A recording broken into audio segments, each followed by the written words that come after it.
اس طرح سے تقریباً یہ 25 تعداد بن جاتی ہے جنہوں نے جامعہ کے تحت اس سال مختلف شعبہ جات کے اندر اپنی تعلیم مکمل کرنے کی سعادت حاصل کی ہے، جو کہ صنعت کے حقدار ٹھہرے ہیں۔ یہ 25 طلباء کرام بعد میں اپنی اسناد وصول کر سکتے ہیں۔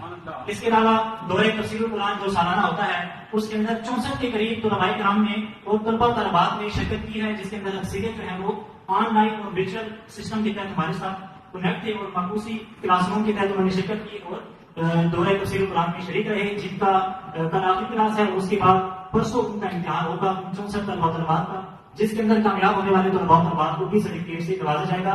یہ وہ تعداد ہے جو ان 25 کے علاوہ ہے۔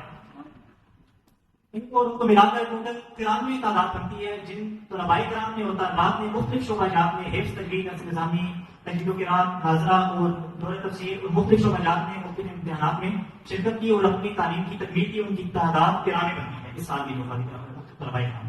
اس کے علاوہ درس نظامی جو